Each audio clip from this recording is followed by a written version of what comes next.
नमस्कार दोस्तों। आज हम लोग आपके सामने उपस्थित हुए हैं एक महत्वपूर्ण जजमेंट के विषय में चर्चा करने के लिए।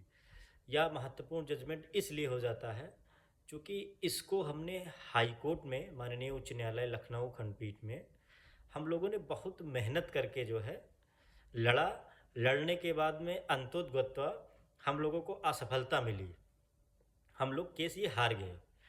हार भले ही केस को हम लोग गए, चूँकि सिंगल बेंच का आदेश था और सिंगल बेंच का आदेश डायरेक्ट माननीय सुप्रीम कोर्ट नहीं जाता है। तब हमने माननीय सिंगल जज से निवेदन किया था कि काइंडली हमको इसी पिटीशन में सर्टिफिकेट प्रोवाइड किया जाए ताकि हम डायरेक्ट सुप्रीम कोर्ट जा सकें। और जो हमने चैलेंज किया था गवर्नमेंट ऑर्डर, और साथ में हमने एक पॉइंट रेज किया था कि शादीशुदा महिला जो है वो परिवार की परिभाषा में आती है।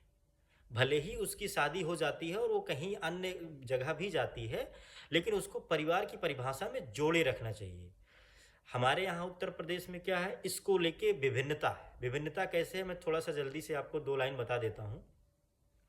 हमारे यहाँ डाइनिंग इन हार्नेस रूल चलता है। डाइनिंग इन हार्नेस रूल में ये प्रोविज़न है कि अगर मान लीजिए किसी भी माता पिता सरकारी नौकरी में है और उनको बेटा नहीं है और उनकी मृत्यु हो जाती है during the course of the क्या कहते हैं ड्यूटी, फिर क्या होता है, अगर शादीशुदा महिला भी है तो उसको जो है अनुकंपा के तौर पर उसको नौकरी दी जाती है।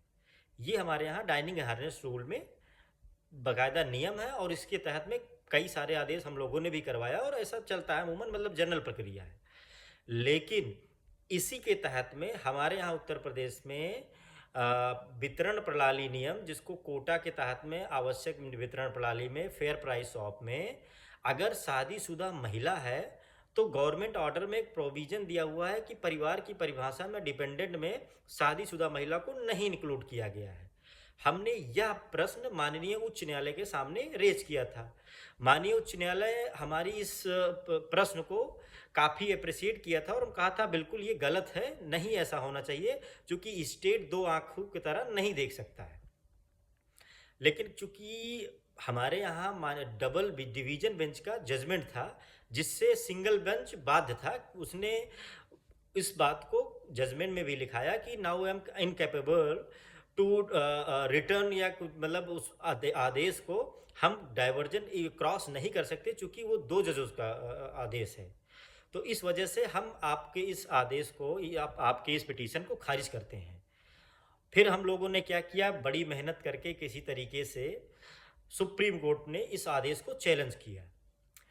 चैलेंज करने के बाद में हम लोगों को लगभग 1 साल के बाद में वहाँ से सफलता मिली। 1 साल क्यों लगा उसका भी रीज़न है, चूँकि उत्तर प्रदेश सरकार को नोटिस होने के बाद में लंबे समय तक उसमें लड़ाई लड़ी गई। नोटिस हुआ, काउंटर रिजॉइंडर, जो भी सारी प्रक्रिया हुई, 2-3 बार लगा, नंबर भी नहीं आया, हम लोग भी प्रयासरत में रहे। अंतोतगत्ता हम लोगों ने जो माननीय उच्च न्यायालय के सामने प्रश्न रखा था कि अगर स्टेट जो है एक तरफ कहता है कि शादीशुदा महिला को परिवार की परिभाषा में जोड़ा जाता है, डिपेंडेंसी में आती है, और एक ही तरफ चूंकि स्टेट क्या होता है, हम लोगों का माई बाप होता है, तो स्टेट ये 2 आंख कैसे कर सकता है। और शादीशुदा महिला को परिवार की परिभाषा में एक तरफ जोड़ा जाता है, एक तरफ नहीं जोड़ा जाता है। हमने पूरा गवर्नमेंट ऑर्डर ही चैलेंज कर दिया था और गवर्नमेंट ऑर्डर में हमने यही बात रखी थी कि now the married daughter is also all the क्या कहते हैं पार्ट ऑफ द फैमिली, और उसको परिवार की परिभाषा में जोड़ा जाना चाहिए। अगर अनुकंपा के तौर पर माता पिता या कोई भी कोटा चला रहा है और उसके बेटे नहीं हैं और वो उसी गांव में निवास करती है तो उसको भी कोटा चलाने का अधिकार है।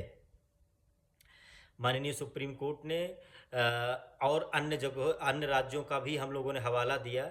माननीय सुप्रीम कोर्ट ने उसको बहुत क्या कहते हैं गहनता से देखा। देखने के बाद में ऑर्डर रिजर्व रखा। रिजर्व रखने के बाद में अंततगत्ता हम लोगों को सफलता मिली। अब यह आदेश हमारे उत्तर प्रदेश में एक नज़ीर के तौर पर पेश होगा। और अब अगर कोई भी अनुकंपा के तौर पर जो कोटेदार है या कोटा चलाता है और उसके बेटे जो है नहीं है, सिर्फ बेटी ही है, और अगर उसकी अचानक से डेथ होती है तो अनुकंपा के तौर पर वो शादीशुदा ही क्यों ना हो, उसकी बेटी हो, अगर उस गांव में निवास करती है या उससे संबंधित है, तब उसको कोटा चलाने के लिए कोई रोक नहीं सकता है। यह एक नया कानून बन गया जो हमेशा के लिए अब उत्तर प्रदेश में लाया जाएगा। बहुत अथक प्रयास के बाद में ऐसा कानून हम लोग ला पाए हैं। बहुत बहुत धन्यवाद। इसको आगला देखते हैं कि अगर कहीं चैलेंज नहीं होता है तो ये जजमेंट हमेशा हमेशा के लिए चलेगा। धन्यवाद।